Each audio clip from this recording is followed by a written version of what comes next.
Here's a quick podcast for all you true crime fans. The case of the missing Reeses. It was me at the store with my mouth. Motive? They're Reeses. What was I going to do? Stop myself? Tune in next time to see if I do it again. Spoiler, I will. Wow, that had everything. Reeses, suspense, Reeses.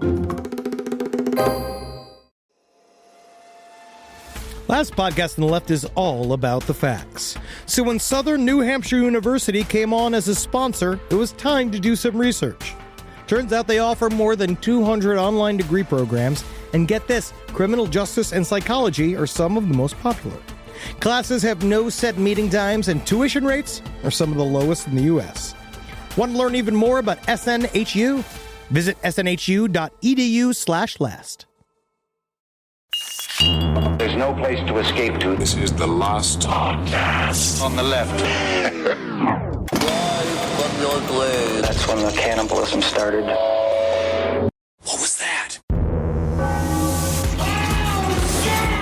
Man, oh, man, am I hungry. You are. You know what it comes down to? It's like, because with the Donner Party, right, you're eating people. Right. And all that stuff. And then they said it's like, starvation begins to occur technically 7, 8, 9 days after you haven't eaten. Sure, right? sure. Like that's when starvation starts to happen. Your muscle starts getting dissolved. But like, I'm hungry now. Right. And I ate like 45 minutes ago. Mm-hmm. And if there was anything near me, I mean, like, honestly, I would just... So you're saying that you would just aggressively eat people if you were part of the Donner Party with no concept of the fact that you actually look like a hairy turkey. Preemptive strike. Get them before they get me. Look at you like they will just see you stuffed with an apple in your mouth. Just be like, hey guys, what are you guys looking at? What? I'm here just building a fire. Why are you guys all just staring hypnotically at my rum? All right, this is the last podcast. On the left, I am Ben O'Kissel with Marcus Parrish. Did you say Ben O'Kissel? Ben O'Kissel, I've changed. I've become Irish. I converted last night. I had just the right amount of Jameson, and I'm officially Irish.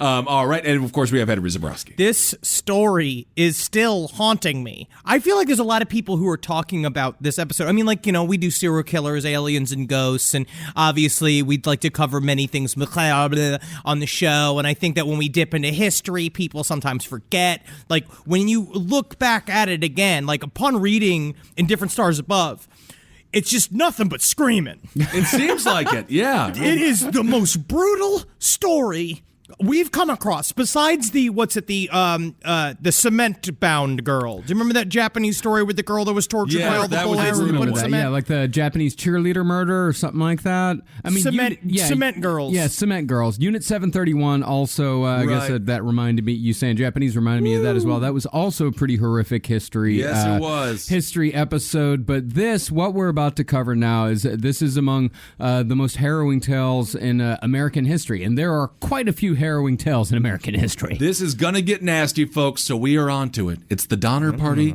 Part 2, the bloody conclusion. Well, actually, not so bloody because their bodies were completely frozen. By the time they got to the bodies, they were completely Okay, stiff. let me rephrase it. Also the frozen bloody conclusion.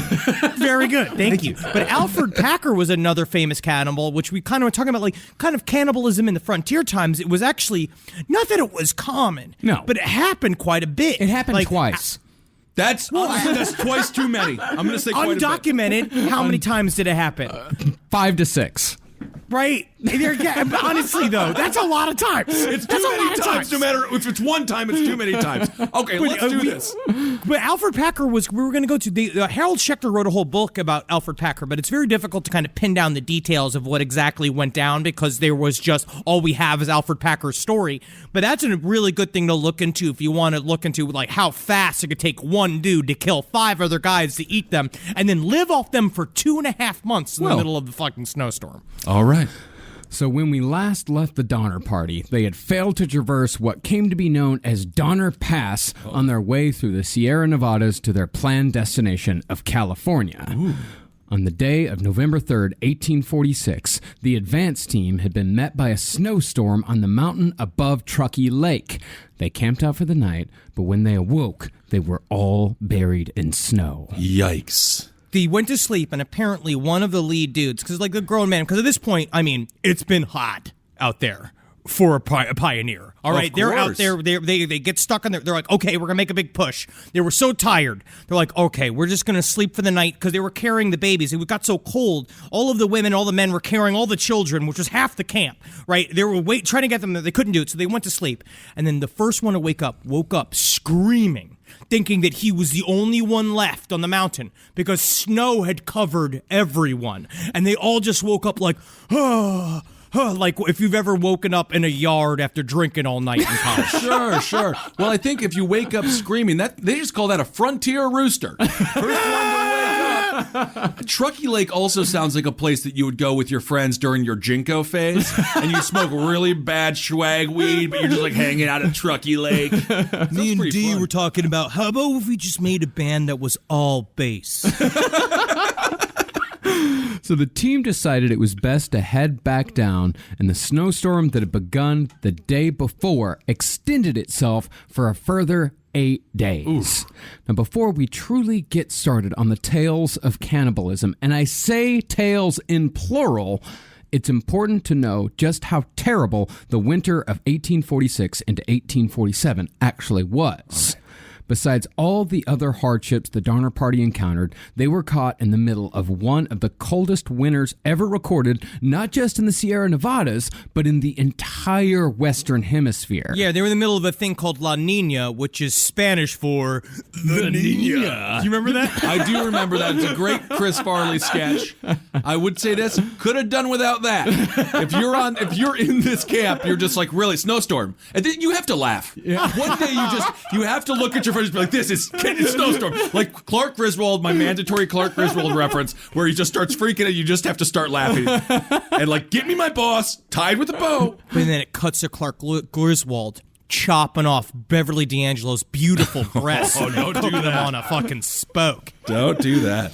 As it's written about in The Indifferent Stars Above, which again comes at the highest recommendation. It's so fucking good. It's so fucking good. Here's some of the other tragedies that occurred that same winter. In Nebraska, 600 Mormons died of exposure, hypothermia, or starvation in a series of harsh blizzards. Jeez. In Ireland, the cold that winter was one of the main factors that led to the Great Irish Potato Famine, which killed over 1 million people. Wow. And that's just the deaths. In Oregon, the Columbia River froze solid. And think of the fish. Think of the immediately became fish sticks. Isn't that crazy? And the potato famine, all they had was potatoes. Isn't that interesting? It is. We learned this one episode. I forget what it was, like 5 years ago. Someone had to explain to me with the potato famine. I've been telling Puffin a lot of history. Good Lord. Puffin his poor deaf ears with all the sound. As far as what the Donners experienced, they endured no less than 10 blizzards in the 5 months that they were either just outside or actually in the Sierra Nevada mountains, walking or living in snowfall that went up to 20 feet deep in some places. Because they didn't listen to anybody. Right. They didn't take a bit of advice. This is what happens when you don't, if you're going to poll people and ask them what to do, you fucking listen to it because this shit happens. Well, how many people in the Donner Party could you say, you deserve this, it's entirely your fault? And how many people were just following orders? The guy whose fault it really was, he'd already left. He took off for war in Texas. Well, he had been banished. James Reed. Okay, so... Yeah, James Reed. And he had made it through the Sierra Nevadas. He made it through to the other side. Wow. But out of the other people, they were just kind of going along with it. We're going to follow what this guy James Reed says. He seems to know what he's talking about. Also, I'm sick of every person that I look at, so let's please just part ways as soon as we possibly can. So James Reed was the only person fighting in that war in Texas, just thrilled to be there? It was in California. In California, just thrilled to be there because he's at least not dying with the Donner Party? Well, he was doing his duty, and when you further read into it, you find out that he went to war because he had to do it in exchange for land in California. I see. He had to sign, basically, he had to volunteer for the war and then also got land as like payment afterwards. And so he went, just kind of figured at this point, oh, they'll be fine. Yeah. Because Of they course. figured I was fine. They're like, oh, they will have gotten through at this point. But then they were fucked. Yeah, and he also figured I'm gonna need, when my family does get through, I'm gonna need to secure a future for them. I'm gonna need to secure land and all that type of stuff. Right, his family is still there. Yeah, his entire family is still on the other side of the forgot about lake. that. Okay. So when the advance party returned to Truckee Lake, the search for shelter began. Now the Breens, who were the largest family, they were about the only ones to get somewhat lucky in that respect, as they happened upon an abandoned cabin. Hey, all right. Others were able to build their own cabins, like the Foster, Eddy, and Pike families, who squeezed 16 people into a structure they built into the side of a large rock near Truckee Lake, where 3/4 of the party sheltered. So what did they do? Did they would chop down the trees and all that kind of stuff? Yeah, in Yeah, the buddy. wintertime? Yeah. This is it. You don't go to Amazon. There's no like clickety click You're a and the shit Wayfarer? shows up. They had to build all the shit. So the Breen family, yes, they found a cabin, but I'm going to use a quotation marks cabin and say that was also built by somebody else that was stranded in a snowstorm, and so it was just kind of half made. They still had to remake a whole roof by first killing half their oxen and skinning them, and then putting pine boughs over the top of it to keep whatever heat gets in. Same thing with this other thing. They just built it. These are hard men. These guys hard, big, erect men. Well, I don't know why you did it like that, but I will say this: Flex Seal. Get some Flex Seal. It works. I watched They the YouTube didn't have video. Flex Oh, they didn't Seal. have Flex Seal. It's a different time. Well, 3/4 of the party, they were at Truckee Lake. The other quarter of them made their camp about 5 miles away at Alder Creek. That was where the Donner Party stayed. And as if just having their name cursed for no real reason for generations to come wasn't bad enough, the Donners suffered perhaps more than any other family. Really? Yeah, dude. More than These like, guys scream themselves to death. yeah, more than like the Shits family and the Fucks family and the Crappers. No, they lived a whole always a- lifestyle on toilet money and fuck money. Because think about it, every time you legally say the word fuck, the fuck family gets 2 cents. Oh, really? I didn't know that. Now, things went wrong almost immediately for the Donners when one of their wagons tipped over and was damaged. In the course of repair, George Donner cut his hand, which got infected, and George would have to deal with a useless, gangrenous limb for the entirety of his time in the wilderness. Good Lord. Dude, it was like, so he cut his hand like first thing. And so first he's like, I'm good, it's good. Don't worry, guys, it's fucking good. And they're like, okay, sure, okay, Dad. And he went out to get firewood and he can't use the hand. Right. And so they're all like, no, we'll help you. He's like, I'm fine. I'm a strong man. Meanwhile, the infection's crawling up his arm and it keeps this, it's just so fucking sad. I see. So it's him, one arm covered, like holding lumber and the crook of it, Right. dragging it through while his helpless family's just staring at him. See, that's the interesting thing of masculinity. It can be not good. Yeah. And I think he's using, this is, it's like when Henry was talking about how his father didn't believe in brushing his teeth. And then I said, I haven't wiped my ass in 13 years. I'm such a man. But that's what these guys were all about. They were all men. It's like, no, your arm is falling off. Yeah, and that is why the majority of people who died in the Donner Party were men. Oh. Okay. Yeah, and George Donner, see, the Donner family, it wasn't just George Donner and his kids. It was George Donner and his kids and George Donner's brother, Jacob, and his family. But Jacob was, they said, what did they say? That he was not necessarily weak, he was frail. Okay. He was frail. He was sickly. Yeah. He was a reader. He was me on the trail. Just going in like, oh. Like these, like, so we're sleeping on these pine needles? And they're like, yes, this is the softest thing for miles. Ooh. I, like, need a memory foam topper. I Just to agree with even him. try to get my mandatory 7 hours. Absolutely. Well, to make matters worse for the Donners, they tried building a cabin, but the snow fell so hard and fast that they were forced to abandon the construction and set up what they thought were 3 temporary canvas tent structures. But they would stay in those tents for the duration. Oh, I can feel it. I used to get frostbite all the time as a kid because I was like, I don't need a jacket. And it was like 3 degrees in Wisconsin. And frostbite, I could just feel the pain that these people were having.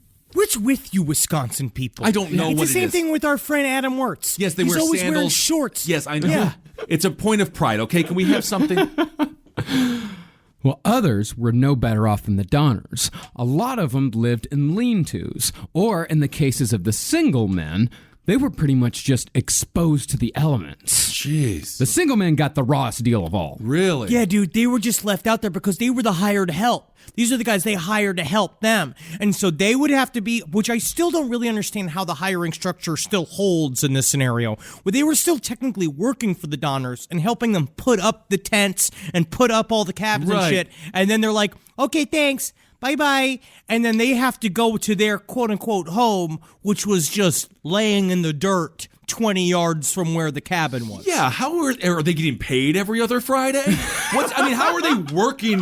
Why wouldn't they just be like, no, we're going to start sleeping in the house? Well, there just wasn't enough room. And there was also some propriety because the house was filled with children. Okay. So but those are easy to kill with a rock. Not to say that all the time, but I feel like in this scenario, you'd kind of be like, well, what if I just kill you and your whole family and I have the cabin? Which is where, again, why I'm not a part of a wagon train. Yeah. Well, not only was everyone living in these terrible structures, but food was scarce from the very beginning. Since most of the oxen and cattle had been run off, killed, or just plain died, there were only a few left for the duration of the winter. And the livestock they did have were also starving, so the meat had barely any nutritional value. And even then, once they butchered everything, the meat they had was going to run out in just a few weeks. Now, to understand the desperation here, you got to understand how many children were involved in this entire scenario. Okay. Out of the 81 people left in the Donner Party, a full half of them were children. Jeez. And most of the people on the expedition were parents. So there was definitely a primal instinct at work there. Right. I tell you what, man, have you ever been on a Disney cruise, though? Or one of these like carnival cruises where they allow kids? No. And you're stuck on there with like fucking half kids and you're on the ocean for like 2 weeks? Yeah. Man, yeah. I tell you what, those kids go overboard real easy. I'm sure they Just do. them screaming and shit. We're not Florida classy, so we haven't been on a lot of Disney cruises. Sorry. And even though kids were used as a labor source much more in those days, to the point where laws had to be passed to limit the workday of kids 8 and under to less than 10 hours a day. Really? That happened about 5 years before the Donner Party. See, I mean, even though all of that was happening, parents who didn't turn their kids over to the factories, they didn't love them or want to protect them any less than parents do in modern times. Okay. I don't mean to laugh, but yes. I mean, before you cared about them because they were great workers. Right. And they could fit their hands in little gears and they needed less shoes. And you could dress them in just a wrap, like a weird little sack, and just throw them in there. And the best part is that to make more kids, you get to do your favorite thing in the world, which is fuck. Yeah, and then make your own little workforce. That's what a lot of the farmers did. That's right. And it kind of worked both ways because some of them had so many kids because the child mortality rate was so ridiculously high. But in some cases, like just for example, like the Breens, every kid they had survived. So they had So they were kind of regretting it. At some point, they're like, which one of you is going to die? Yeah, they showed up with like 9 kids. Whoa. Yeah, dude. And so it's like they lived through the Donner Party catastrophe and then they die 2 weeks later getting run over by a fucking wagon. You know what I mean? How many times kids die? Horrifying. All right. This does not sound very fun. I'm just going to say that. I'm just going to say that. No. So as the resources of the camp dwindled, a man named Franklin Graves took charge and began leading escape missions. Now, the first one failed to even get through the pass, as did the one after that. And the weeks crawled by with no relief from the weather, and most of the single men had already been reduced to eating mice and strips of buffalo hide from their robes. Doesn't that sound familiar, ladies? What? What? All the single men out there, man. That's all they're good for, man. know Eating if mice, that's strips of buffalo hide. I know how it is, ladies. Kick them to the curb. The Hey, dump Beyonce your boyfriend. song? What's wrong with it? That's all they had to eat. That's all they're good for, man. Get a job. That's what I say. Single man, get a job. For what's happening out there, mice doesn't seem that bad. It is. Beef jerky. Yeah, it is, I love buddy. A little beef jerky. It's not beef jerky. First of all, it's not necessarily what it's bad about eating mice. It's that mice, it was all they had to eat. Right. I mean, how much meat is on a mouse? Oh. That's one of those age-old questions. How much meat is on a mouse?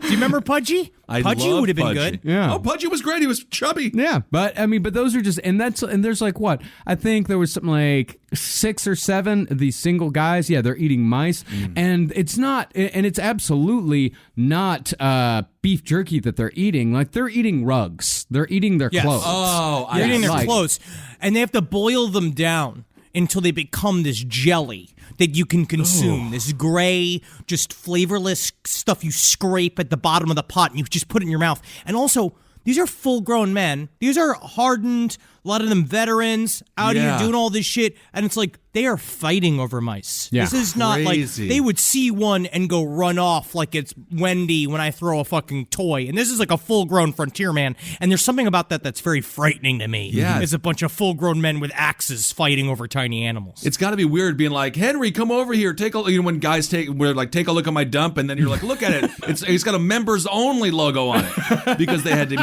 eat their members only jacket, which probably doesn't taste very good. Well, yeah, they're just rayon now. None of that's leather anymore. Right. Yeah, and the buffalo hide stuff that they were eating, normally they would use that as glue. Oh my God. All right. So not good. Yeah. Once again. Yeah. Okay. At no point is anything going to be good here. I'm just going to get used it's to that. only going to get worse. No, it's all bad. It's only getting gonna worse. keep getting worse until the end. They don't set up a Six Flags or anything like that? Okay. No, there's no fun turnaround in this. Okay, This all does right. not become a resort. At any So point. is it safe to say this is the high point? Are we at the high point? We're at the, Yeah. we're at the high Okay. point right now. Do you know in Caddyshack when they're about to lose the golf course? Uh-huh. Imagine it's that the entire time. All right. I am now mentally prepared.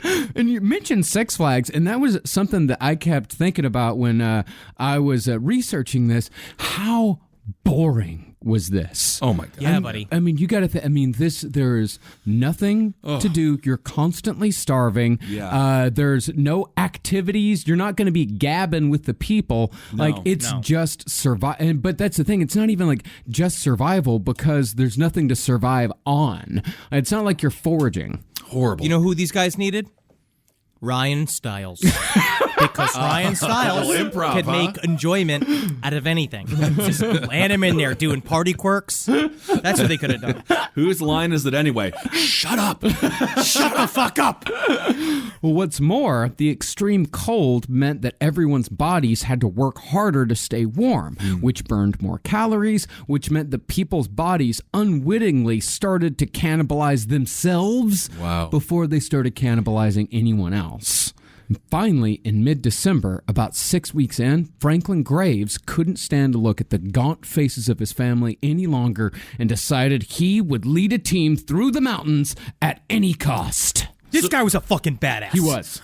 I like Franklin Graves a lot because he was like, fuck this. It's like, my family's not dying out here like this. So the first thing he did was like we need goddamn snowshoes. And we are turning into it and like just got his family working. Just be like, everybody get up. Right. We're doing this. We're making snowshoes. And then kids would go on to make shoes from then on, which I think was an important way to start it. As long as the kids weren't the snowshoes, No. I'm fine with. Why did it take him so long to be like, I've had enough of this? Why not just do that initially? Because they couldn't figure out how to do it. Like, they couldn't figure out, like, how are we going to get through all this snow? Because it was damn near and they thought it might impossible be to done. get through this. Yeah, and well, not even they thought it might be done. They also thought, like, maybe we'll figure a way out of this. Maybe a rescue team will come. I see. But then it became apparent that nothing was going to happen. Also, it's fresh powder snow, which is very difficult to move through. So they couldn't really figure that out. And also, another weird thing in this is that technically they're supposed to follow a certain type of order in their own minds. They have, against what we talked about, it's a sense of propriety. George Donner was technically in charge. And he was kind of out for the count on the other side of the camp. Like, they were, I forgot, like, how far away were they 5 miles. It's a long. Yeah, they were 5 miles away. So technically they had no leader. And so they were supposed to have somebody who kind of coalesced everything, and Donner was gone, just dying in a tent. So Franklin Graves is like, fuck it, I'll be leader. Okay. We're going to do it like this. And the party that Franklin Graves led would be known to history as the Forlorn Hope. Not a good sign. No, not at all. Horrible sign, as a matter of fact. There's no B&B there now called the Forlorn Hope. I never stay in a place called the Forlorn Hope. No, where they are right now is now Truckee, Nevada, right north of Reno. Okay, very cool. Beautiful country. So Graves and 16 others, 10 men, 5 women, and 2 children, set out through the pass on their homemade snowshoes. And there was no coming back from this one. They would either succeed or they would die. But they did have guides. Charles Stanton had already been through the mountains 3 times before, and they still had the Miwok guides, Lewis and Salvador. They had only a small amount of beef, no extra clothes, and no tents. But they thought this would be enough because the trip was only supposed to last 6 days. Oh, that's it. Oh, come on. That's easy, man. I do 6 days all the time. 6 days is only part of the week. Sure. Small amount of beef is also going to be the name of my comedy special. It's a small amount of beef. The Forlorn Hope ended up stranded in the mountains for a month and a half. Oh, my God. Not good. So where are we at on the fuck scale? All right, from like, I forgot to DVR wheel last night to, oh my God, there are spiders in my colostomy bag. I would say they're at about 6.5 right now. Okay. Out of 10. Okay. Yeah. About a 6.5. But The spiders are circling the colostomy bag at this point. Yeah. They've discovered there's a tube. Yeah. Okay. Now, this is the story of the Forlorn Hope. Again, bad omens marked their departure. The day before they left, Bayless Williams, the servant of the Reed family, had quote-unquote lost his mind and died after being ill for weeks, having completely given up any hope of survival. Okay. Now, Williams was the first of many to be buried 6 feet deep in the snow because the ground was already too deep to even reach. Too frozen? Too deep. Too deep? Yeah, the snow is 20 feet deep. Jeez. And pretty soon, the Donner Party wouldn't have the energy to even do that with their dead.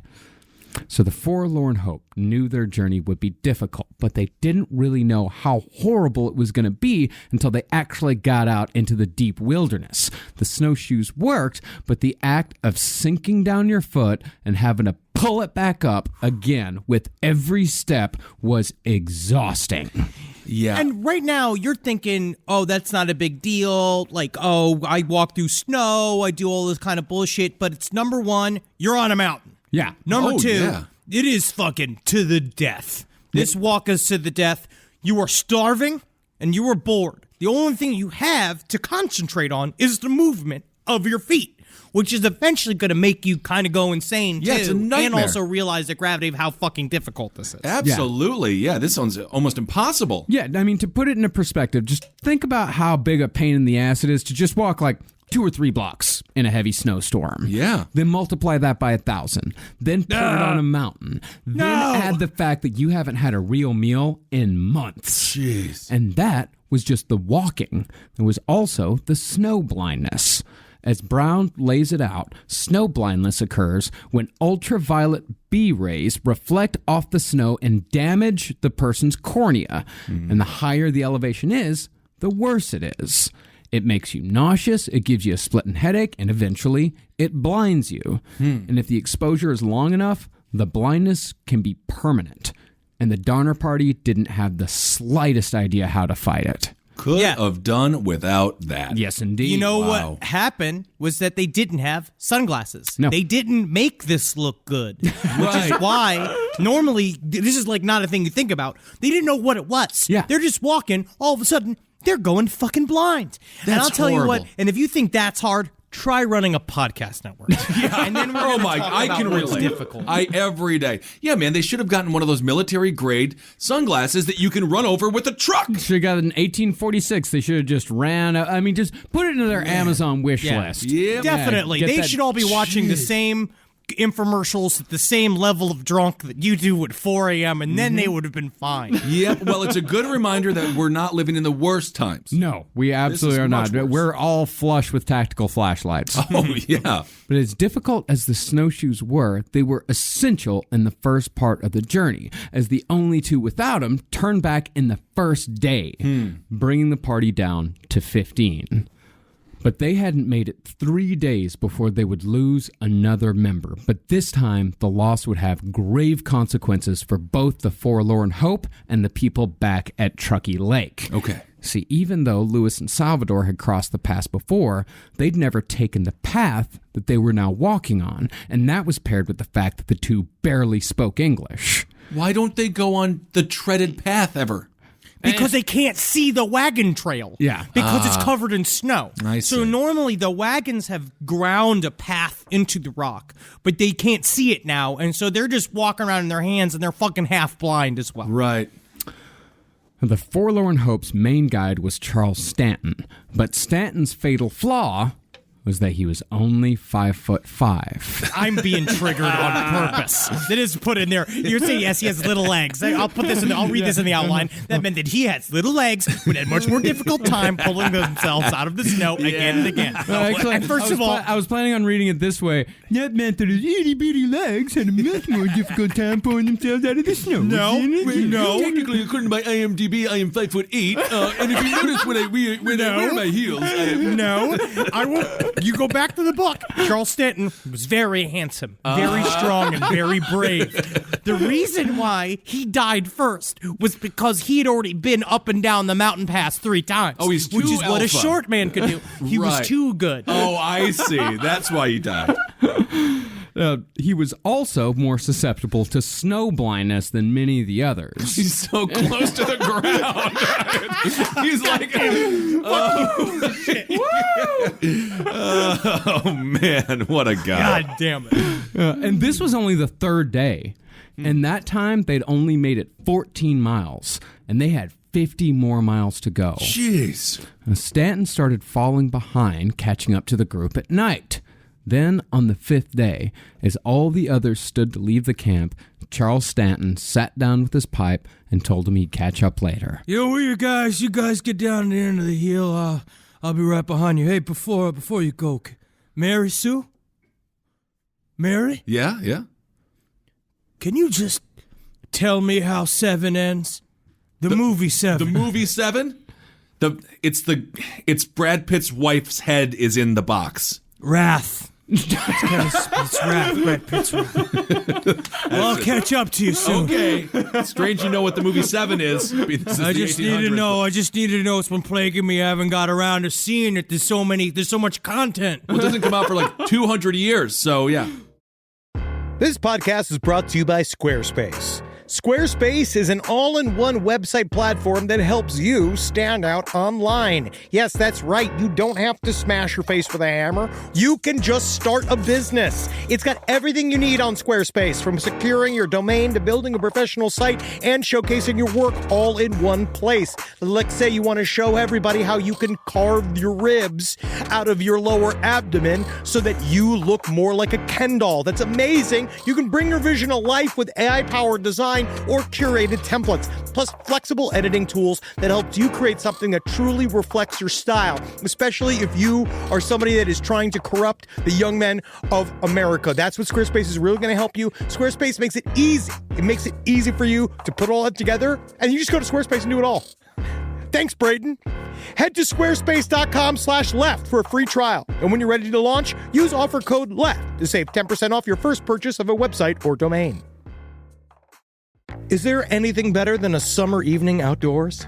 Enjoy your space to the fullest with new greenery from Fast Growing Trees. I love a big, thick bush. Fast Growing Trees is America's largest, most trusted online nursery, and they can send me a big, thick bush any time of the day. It arrives at work. It arrives at my car. I can pinpoint on a Google map where it is. Send me a big, thick, brown bush. And they send it immediately when they have it, because sometimes the shaver comes to town. I remember one time I ordered a cherry wood tree from Fast Growing Trees, and my God, I couldn't cut it down no matter what my father told me to do. I had to lie to him about it, and next thing you know, I became the first president of the United States of America. And even you can become the first president of the United States of America with Fast Growing Trees. Right now, get up to half off select summer planning essentials, plus get an additional 20% off your first purchase with code LEFT at checkout. That's an additional 20% off at fastgrowingtrees.com with code LEFT at checkout. Offer is valid for a limited time only. Terms and conditions apply.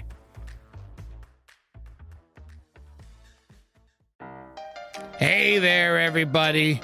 Is your cell phone bill too much money? Are you getting that bill and you're like, hey, what is this? I can't believe for what? For 5G? Are you crazy right now? $100? I don't even barely got any bars when I'm just sitting in my living room, okay? You don't have to deal with that anymore. Are you ready for this? $15 a month. That's right, $15 a month on Mint Mobile. Yeah, baby. Get their wireless plan, because they're just sitting there on the T-Mobile 5G network, and it's just $15.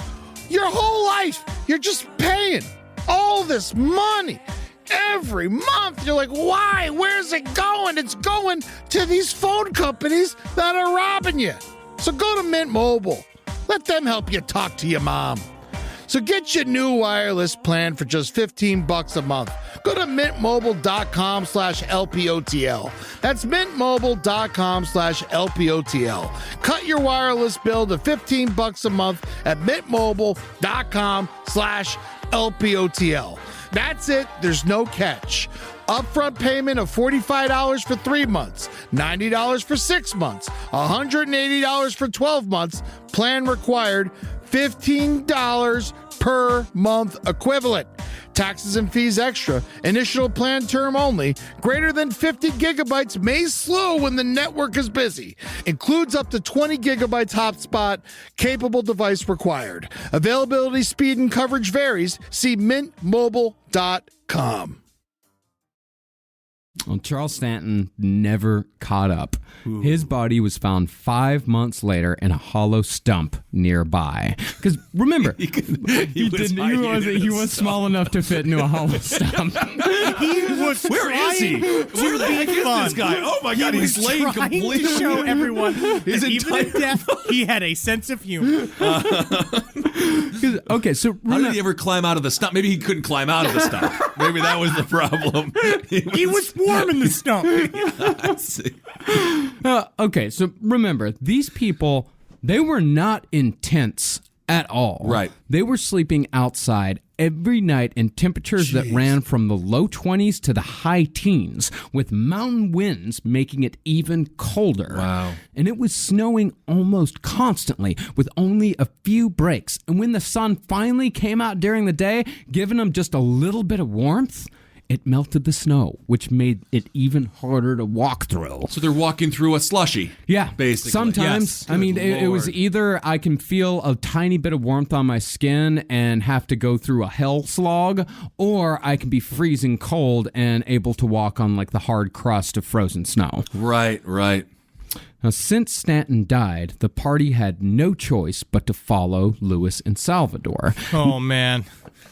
Poor Lewis and Salvador. And if this movie was made in 1978, it would be played by Cheech and Chong, unfortunately. I love them. And they were not happy to be in this scenario. They were absolutely not happy to be stuck with these people. Now, these guys, they did know the land a little better, but for the most part, they were just as lost as the rest of them. Now, had Charles Stanton survived just a few more days, he may have prevented the party from making a mistake that would cost most of them their lives. Again. See, the party had got through the 6 Mile Valley and had come upon a ridge. If they would have climbed it, they would have found a road that went down to Bear Valley, which would have relatively easily led them to the nearest settlement, Johnson's Ranch.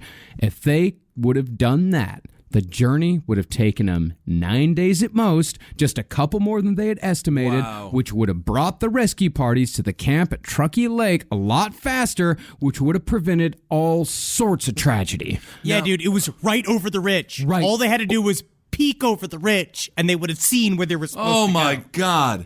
And now, do we know if Charles Stanton, he was the one who smoked the pipe? Do we know if he was baking cookies in the stump at this point? Do we know if Charles Stanton became like the first Keebler elf? do we Is know that- Or elf? Is Oh, there this is any what we're doing? follow-up on This is how we're roasting the dead? Let them roast the dead, not us.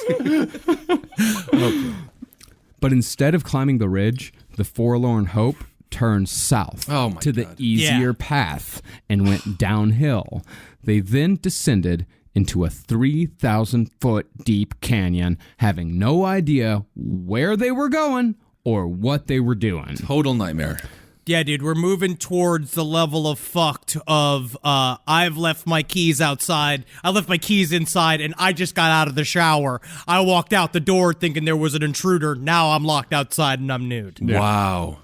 The beef they had brought was almost gone, and the real hunger was about to begin. The food ran out on December 22nd, and on December 23rd, an Irishman named Patrick Dolan had a suggestion. I've got a bit of an idea. I've been looking at your feet and I've been wondering what it'd be like to barbecue them. Is that too blunt for you? I guess the Irish got a different way about them. Now, Patrick Dolan thought that the best idea was to draw lots to see who would die so that others may live. Now, this may strike us as premature because they'd only gone a few hours without food at this point. Yeah, I think this Hey, guy man, was it's always good to plan. Yeah. But you got to remember, these people were not only fighting for their lives, but for the lives of their families. Plus, it's not like these people were eating steaks 3 times a day. Right. Their food was nothing more than small pieces of lean, salted beef with less nutritional value than a strip of Old Trapper. No. God, I love Old Trapper. It's my favorite We do. thing We all ever. love Old Trapper. Oh It's my our- God, it's the best. So a piece of paper was torn into strips, and the men took turns drawing for their doom. Uh-oh. And the unlucky soul who drew the long one was the man who had suggested they do it in the first place, Patrick Dolan. So Now, isn't this ironic, don't you think? It's like rain on your wedding day. that is the most Irish thing I've ever heard in my life. Such bad luck. But when it came time to do the deed, the group discovered that none of them had it in them for cold-blooded murder. Yet. Uh-oh.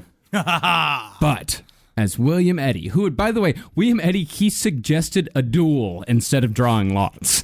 William Eddy has said a lot of very intense things. Well, you'll find out, like, Eddie's nuts. Like, he'll say it's just some shit. though. Where I it's mean, just like, he's a hero of the story, but he's What fucking crazy. What if we do a snowball fight? And the person covered in the most amount of snow is the one who gets eaten. okay, you know what I'm thinking is, we tickle each other until the first one pees their pants. Listen, it's weird. I know it's weird. But the first one that pissed their pants, we kill that guy. But William Eddy, he was the one that pointed out, he's like, you know what? We don't have to kill anybody. One of us is going to die sooner or later. Right. And the odds were definitely for sooner. Now, first of all, they knew from Charles Stanton's description of the terrain ahead, they knew they'd made a wrong turn somewhere, but they had no idea when they'd done it or where they'd done it. Yeah, you probably don't want the 5'5" guy being like the scout. Because he can't. Hey, you know, we like- can jump onto a tree higher. We're used to things being harder, so we are braver. See. Now, in addition to that, none of them had enough energy to even leave the camp they'd made the day before. The first to go was a young Mexican herdsman named Antonio, last name unknown. Okay. No one noticed he'd even died until his hand fell in the fire, and he made no attempt whatsoever to pull it back out again. Jeez. Wow. Yeah. And after Antonio died, the tragedy just kept coming. In the midst of a storm, one of the men was chopping wood, but when he brought the handle back for a chop, the head flew off and was lost forever in the snow. Oh, so my now God. they had no way to chop wood. God, it's just what you don't want. It's just all bad. Yes, it's crazy. Yeah, and so looking for any source of heat, the settlers, I think this was actually like Franklin Graves' suggestion, because Franklin Graves had grown up in Vermont, so he actually knew a little bit about surviving in the snow. The settlers formed a tent using themselves as post, and they used what few blankets they'd brought as a roof, and they used the only source of heat they had, each other. The next person to die was the last one you'd expect to go, Franklin Graves. Ooh. He was among the hardiest men in the entire Donner Party, much less the Forlorn Hope, but he too succumbed to the cold.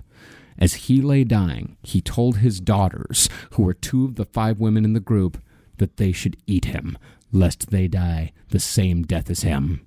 Now, another important thing to know about these people's mindset is that they thought all these guys were dying from hunger. They were actually most likely dying of hypothermia, but these people had no fucking clue what hypothermia was. Right. Well, they felt like they were dying of hunger. Yeah, that was kind of where it was going. They felt like they were dying of hunger, and so they didn't really understand why people die anyway, but hypothermia is a bitch. Yeah, for sure. And that's why these people couldn't understand the behavior Patrick Dolan exhibited before he died. See, a lot of people who reach the later stages of hypothermia exhibit a behavior called paradoxical undressing. See, when hypothermia begins, the blood vessels constrict, so more heat is funneled to the body's core. But when the person reaches the final stage, the opposite happens. The vessels open back up, and the victim is suddenly overheated. And so they do what any of us would do when we're too warm, and they take off their clothes. Yeah, dude. Yeah. They get naked out there, man. Yeah. Interesting. And interestingly, what I find really interesting in modern times, this is why so many urban cases of fatal hypothermia are actually mistaken for sexual assaults. Oh. And paradoxical undressing is exactly what Patrick Dolan did on Christmas Day, 1846. I don't want to see a naked Irishman on any day. You do. He's out there going like, he's just like dancing a jig out in the snow, and they're all like, what's this guy's problem? Right, and I'm sure he was not the first naked man on Christmas Day. No. Naked Irishman. I'm sure of that.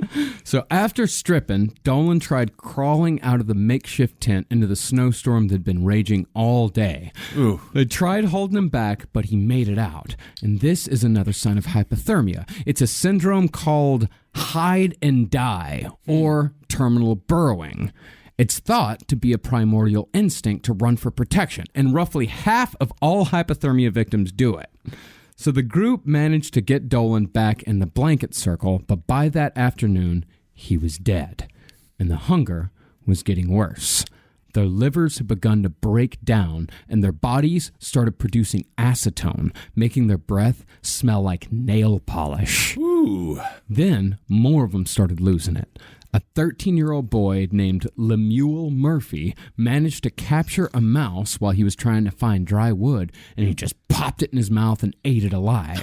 Oh, yeah, dude. You fucking wet nuts. And he found this mouse. He's like, because at this point, they're all kind of like, they're trying to keep their cool. Yeah. Things are Right, getting right. pretty intense. You know what I mean? They got Antonio chilling like a Bud Lime in the snow next to him. They're just trying to like, we're going to get through all of this Right. shit.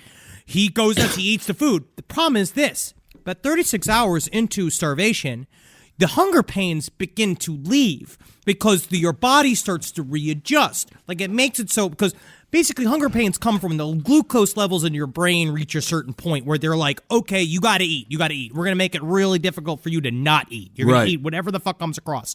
But then after a while, your body readjusts and makes it so the hunger pains go. So at this point, they're actually feeling not good, but they're feeling better than they were because the body's starting to eat their muscles and their fat, which is kind of why it's like we can live for like 3 weeks with no food.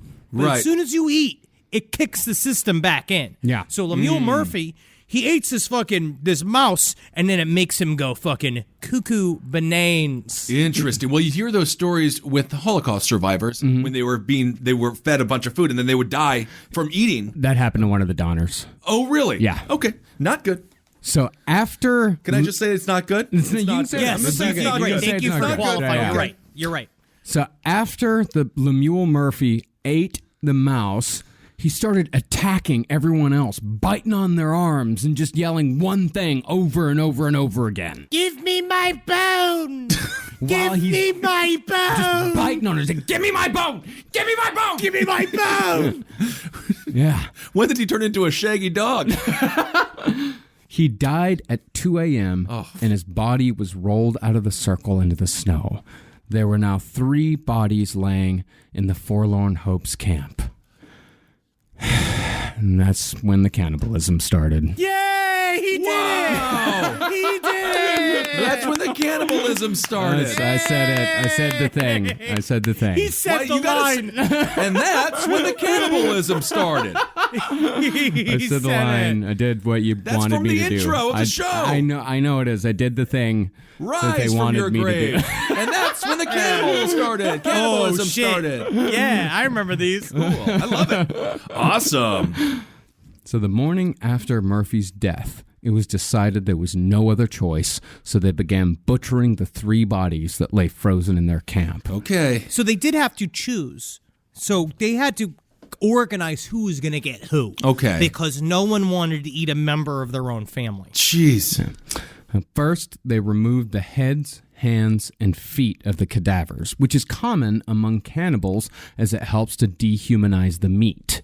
They seem pretty good at it, like right off the bat. Well, I mean, it's almost like a primordial type of urge, like because you're looking at it and you're thinking like, I can't eat a person, so I've got to make this look less like a person. That's why I don't like going to pig roast where the pig is actually on a spit because it's horrifying. Yeah, it makes you feel weird. Yeah. No, not me, man. It's the opposite. I like seeing the face. I know. I don't understand. That's a non-hypocrite's way of looking at me. I like seeing the feet. I actually will agree. I am a hypocrite when it comes to that. They then opened the torso and brought out the liver, heart, and kidneys. And that's the most likely thing to do because that's the most nutritious meat by this point because their muscles are all gone. Right. 3 of the survivors were either the sibling or spouse of each of the deceased, so the party divided into 3 groups so no one would accidentally eat the flesh of their kin. They found some dry firewood, and the meat was roasted on sharpened stakes. What they said, too, is that, again, their hunger pains had sort of left. Right. And so for a while, this was like they were doing this rote butchering, and it felt like butchering an animal. So it was a little bit more like, oh, okay, we can do this. It was fine, but it was slow going. But they said when the smell of the cooking meat hit their noses, they became ravenous with hunger. Because, I mean, it just smells like fucking beef, sweet, delicious, beautiful pork meat.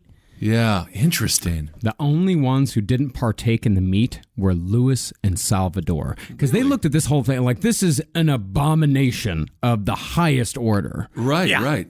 So the Forlorn Hope sat in the snow and ate, all of them avoiding eye contact and weeping at what they had to do to survive. Wow. Now, it is true that they would have probably survived a couple more weeks without the human flesh before they starved to death. But before we judge, it is almost assured they would not have had the energy to continue. They just would have sat around that fire trying to find dry firewood until they just starved to death. Well, this is a small exaggeration, but not that much of an exaggeration. When I was 380 pounds, I did sit in a Ponderosa booth after about my 5th plate, and I did begin to cry. Because it got quite sad. That was one of those different. Yeah, it was one of those aha moments. And then I realized I couldn't tie my shoes. And that's another moment I realized I had to lose some weight. The opposite. This is the complete opposite of the Donner Party. Yes, it is. It's the obese. Eating while fat is actually sad. Well, obese is actually sadder than. I don't know if that's true, but I've eaten some sad times. Call me a squirrel, because I'm covered in acorns. That's right. So many people are focused on where their money is today. And Acorns is the financial wellness app that cares about where your money is going tomorrow. Let Acorns work for you. You put acorns in the ground and you're gonna get trees tomorrow. That's right, investments. And with the Acorns potential screen, you could find out what your money is capable of. I always do that. I'm like, I want to invest in something that I like. Let's say cheeseburgers. Okay? That's kind of hard to do. Acorns will help you find a cheeseburger that is right for you. So sign up now, and Acorns will boost your new account with a $5 bonus investment. Wow! Join the over 14 million all-time customers who have already saved and invested over $27 billion with Acorns. Head to acorns.com/left or download the Acorns app to get started. Paid non-client endorsement. Compensation provides incentive to positively promote Acorns. Tier 2 compensation provided. Potential subject to various factors such as customers' accounts, age, and investment settings. Does not include Acorns fees. Results do not predict or represent the performance of any Acorns portfolio. Investment results will vary. Investing involves risk. Acorns Advisors, LLC, an SEC registered investment advisor. View important disclosures at acorns.com/left. Summer schedules can get busy fast with camps, vacations, sports, family time. And, every single time Carmi eats a block of dark chocolate, we got to take her to the emergency room. You know how much time that takes. All right, IXL makes it easy to keep learning part of the routine in just a few minutes a day. IXL is an award-winning online learning platform that helps kids truly understand what they're learning, whether they're building math confidence, strengthening reading and writing skills, or reviewing science concepts. From pre-K through 12th grade, IXL offers personalized, interactive learning that adapts to each child's level and pace, which is great because Carmi has been really slow in biology, and Wendy has really been struggling with American history, mostly just because she doesn't agree with the way it's being taught.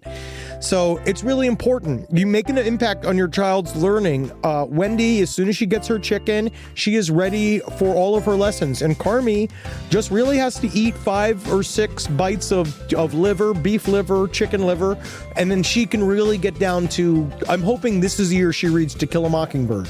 So really, IXL, thank you. Make an impact on your child's learning. Get IXL now. And Last Podcast on the Left listeners can get an exclusive 20% off at IXL membership when they sign up today at IXL.com/left. Visit IXL.com/left to get the most effective learning program out there at the best price. All right, I know what you're thinking. I like to go banking, but I don't want to give to these big old banks all the time that cater to the 1%. Well, go ahead and get yourself hooked up with Chime. It's banking built for you, not just those rich jerks. And they got thousands of fee-free ATMs because why pay to get your own money? Chime is working for you, man. You get your Chime card, you're going to get travel perks, you're going to get into airport lounges, you're going to get those chicken thighs. Every time I go to an airport lounge, I get chicken thighs. And you know what I say whenever I see a plate of chicken thighs? Give me more. Chime's going to get you those chicken thighs in these lounges, all right? Sure, they could serve other types of meat, but why would you when chicken thighs are so delicious? Chime is not just smarter banking, it's the most rewarding way to bank. Join the millions who are already banking fee-free today. Head to chime.com/left. That's chime.com/left. It only takes a few minutes to sign up. Chime is a fintech, not a bank. Banking services for Chime Card provided by Chime's bank partners. Optional products and services may have fees or charges. Stated cashback for Chime Prime only. No minimum balance required. For more information on travel perks, go to chime.com/disclosures. So after the butchering, they got a little bit of luck. The snow stopped and the temperature dropped, meaning the snow was easier to walk on. Okay. So they cut long strips of flesh from the deceased and dried them over a fire for the further journey. In the end, only 4 days' worth of meat could be harvested from the starved bodies, and still there were weeks left to go. Jeez. That is kind of what they brought up in the book that was interesting. Is like the way he said it, way Brown said it, it was almost a little suspicious. Where he's like, if you really look at the stats of Franklin Graves, you'd expect a yield of 66 pounds. No, I remember that passage, and I remember thinking, I really respect this guy for doing the math. Yes. Well, I mean, I guess... he called somebody up. He asked him how much meat it would yield. I respected it. Yeah. So maybe they weren't very good at getting the meat off the bones. No. Okay. Think of it this way. Compare it to the Uruguayan rugby team that crashed in the Andes in the 70s, alive and all that. Those guys were all all athletes. They were a rugby team. Right. So there was quite a bit of very good meat left on those guys. So they were able to get some choice cuts, not to be too indelicate. Right. But they were able to get some pretty choice cuts of meat from these guys. The Donner Party, by the time they had started to butcher, Franklin Graves and such, and the other two, there was very little meat left on their bones. So you think that organized sports would have really helped out? Yeah, actually, yeah. Because They had a little bit more muscle. But it's also the proper diets. They had been walking for 2,000 miles. They had gump bodies. They had that, the long muscles of walking for a long time, and they've not been eating a lot of fat. So that without fat in the meat, you can't properly process the nutrients in the meat. Yep. Right. So it's very, very dry. Oof. now, after the meat ran out, the only thing they had left to eat were their shoes. Jeez. So they roasted their shoes and then moved on totally barefoot. And what's more, a lot of them barely had any clothes on their back at all because the clothes had started to rot from all the wetness. And they were walking through these tree branches constantly, and the branches, because the clothes were rotted, they just ripped more and more and more. They were half naked walking through the Sierra Nevadas in the teens. That's crazy. A few days after eating their shoes, the hunger once again became too much. That's when the first mention of outright murder came. Ooh. William Foster was the one who suggested that the group kill and eat Luis and Salvador. Let's kill those guys. Interesting. Which is just that inner plotting of people pulling each other to the side, being like, "You see him over there? Look at that. All right, imagine him in a taco. Just listen. I'm the one being crazy. I'm being crazy. But imagine him on a salad. Just cut up in a penny and put him in a bunch of meats." These are the guides, right? That were helping them out the whole time? Well, they they were. But this is another thing about survival scenarios is that you always go first for the ones you know the least. Right. They're strangers. Yeah, Luis and Salvador are total strangers, so it's fucking let's eat those guys. We don't know we don't know those guys, so let's kill them and eat them so we can live, so our families can live. Now, we don't know if the two guides overheard everyone talking about this, or if one of the dudes who was against it, again, William Eddy, he may have told them about it. But by the next night, Luis and Salvador got the fuck out of there. That makes a lot of sense. So they could have just left at any time? I am wondering why they were still there at all. Sort of human feeling for these people. Yeah, he saw how fucked they were, and so they were helping them, and they knew how to live off the land. They've been in these mountains before. They kind of understood a little bit of what was happening. I'm certain that it was still fucked for them. Yeah. But they understand you can live a little bit longer without eating. And they watched them all eat their families a week in. They're like, oh shit, these guys are for serious. And I really think that the writing was on the wall. When people go off and you see people miming, putting a stick in, and roasting them over a flame. People looking through recipe books. Right. People collecting whatever it is. And I'm certain they read the room. Yeah. Let's get the fuck out. Absolutely. Time to skip town. And they survived. Yeah. Okay. No. The answer is no to that. There was a glimmer of hope in my voice, and then now that's all gone. That's all gone. Yeah, They did not survive. Don't have any hope at all. Okay. On this. No hope. Group, Get rid of it. Ben, the group is called the Forlorn Hope. Hey, man. It's a cool name for a bar or a diner, but yeah, maybe not a great name for a group. Then there was some luck. The group had traveled below the snow line, so there was now at least the possibility of deer. So they all split off into groups. William Eddy and Marianne Graves, they finally found a deer. I can just see William Eddy with antlers on his head be like, they'll think I'm a deer. I'm going to go down on all fours. Mary, I've got a great idea. I'll put the antlers on there. I'm going to go out there, I'm going to spread open my asshole, and I'm act like I'm super, super horny for deer. Right? I know how to do it. I go, give me wet, buck, give me the buck, cock. So Eddie, barely able to hold the gun, much less fire it, brought up his flintlock, and by some miracle was able to hit the deer. Wow. He and Marianne followed the trail of blood until the deer collapsed, and when they came upon the dying animal, Eddie slit its throat, and they both fell to their knees to greedily drink the blood that gushed from the wound. Ooh, this is good. This is good. It's like a rosé, but deer blood. They went full Richard Chase in this situation, huh? But I will eventually pay probably several thousands of dollars in my lifetime, like later on, to do this with the chef. You were like Gary Busey in Surviving the Game. You know, dude, we can do this. Like, we can just go back to the ranch and we can do. I've seen this done many times. Well, do it. not drinking the blood. That's but, what Henry wants to do. Yeah, we can do that for you. We're not doing it. What are you even talking about? Yeah, we can do it. I experience things differently than you two. I experience things deeper. Yeah. More significantly than you two. Yeah, you hang the deer up. I want to feel the rush of life from that animal into my bodice. It's not how it works. Yeah, so. sure. We kill a deer, we hang it upside down, slit the throat like we normally do, but instead of having it flow into the blood bucket, you can just have it flow on you. Like a Polish fat Carrie? Give me the bone! No. Give me the bone! The thing was that was just Marianne Graves and William Eddy. There's still all the rest of them still out there in the wilderness, all looking for their own deer. And that night, as Jay Fosdick and his wife Sarah searched for deer, Jay, the man who had played fiddle for everyone back in Nebraska, slipped out of consciousness and died. Well, Sarah Graves had now lost both her father, Franklin, and her new husband to the Forlorn Hope journey. When she ran into the Fosters on the way back and told them what happened, they didn't wait a second before asking if they could eat them. They jumped right in. They were like, "So we can have them then." And then she's just like, "Yeah." I mean, maybe give me like a second. They're like, "I just want to look at his dick. I want to see if it's big enough for me to eat it into a bun." Is that disgusting to me?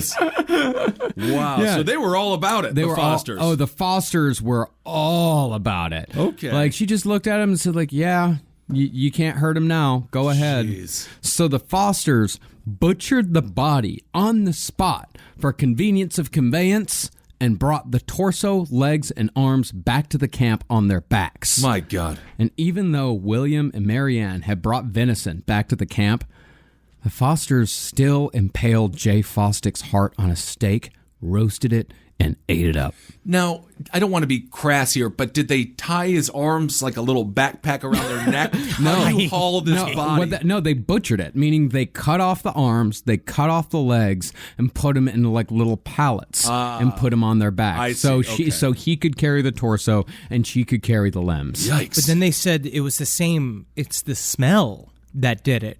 They said the overcoming smell of the meat cooking. Right. They were like, all right. So they'd already eaten what was left of that deer. And then Sarah Graves had to sit separate while they then double down and ate her fucking husband right in front of her, where maybe she turned away or whatever. But it was just like, it's fucked because they just stuck a heart on a stick like it's a marshmallow and started cooking and eating it. All of them is going like, like loving it up. Right. I mean, I know there's really no respectful way to... Well, no, there is a respectful way to eat a human body, I guess. It seems a little bit rude the way that they did it. Well, no, they weren't all sitting around laughing and singing campfire stories. Okay. Like, they were... we don't know what they were doing. We don't know quite. Okay. It was still very, very grim. I see. Okay. The party was now down to 7. 5 women and 2 men. They kept going, and finally they reached the bottom of the canyon. But that had come at a price. Since they'd all eaten their shoes, everyone's feet were cut up by sharp rocks and were swollen from the snow. They were only 20 miles from their destination, but the worst was still to come. Yikes. So now we're moving into the spiders have gotten down the tube. They are inside of you. They have discovered that they can lay eggs in them. Ooh, all right. Again, Foster suggested murder. He had his eye on Amanda McCutcheon, but again, Eddie objected, saying she's a fucking mother. So Foster said, fine, let's kill the Graves sisters. They need to kill Foster. Like, let's kill the Graves sisters. They don't got any kids, and now, shit, Sarah don't even have a husband anymore, so what does it matter? Let's just kill and eat them. At what point did Foster say, like, you know what? I'm actually really enjoying this. He seems way too into this. I feel like it's a strange thing that comes over the group where the human meat is easier. And so the human, because it's right there. And sure. They say there's something that changes with, what's it, anthropophagy? Is it the anthropophagy? Yeah, anthropophagy, yeah. Or arthropophagy, whatever. Anthropophagy. Where when there's a lines crossed, right? you start dreaming about eating human as people. Like when you're that level of hunger, you're dreaming about it. And also, there's a thing that happens in your brain when it travels from, you're my friend Kissel. We hang out and we drink beer and we'll smoke weed and we have fun and we ride on planes together, right? To Kissel, you're at least 150 pounds of meat that I can consume. Where I'm looking at you and I'm actively made hungry by your body. Yeah. Well, this is really getting scary for me here. I don't know if a little guy like you could handle all this meat. You'd be surprised what I can do. No, Marcus would be too stringy. Henry, you're probably... Actually, I'm probably... Henry and I are probably the best tasted. Yeah. You're too stringy, Marcus. You think so? Who's got the biggest, tightest butt in this room? Oh, I vote Marcus. you just messed up, buddy. Well, as far as how Foster was thinking, there was another thing that Brown talked about in Indifferent Stars, was how humans turn feral. And this happens a lot in, places where food is very scarce, like in the siege of Leningrad. People started eating children first. They just started eating anything, and it's one of those things where you watch a post-apocalyptic movie and you wonder, it's like, wow, how are all those people feral? Like, how do they actually get to that point? There's actual science behind that. People act like that. Once you take everything away from a group of humans, society and any sort of societal norms completely break down, and we turn into the most dangerous animals on the planet. All right.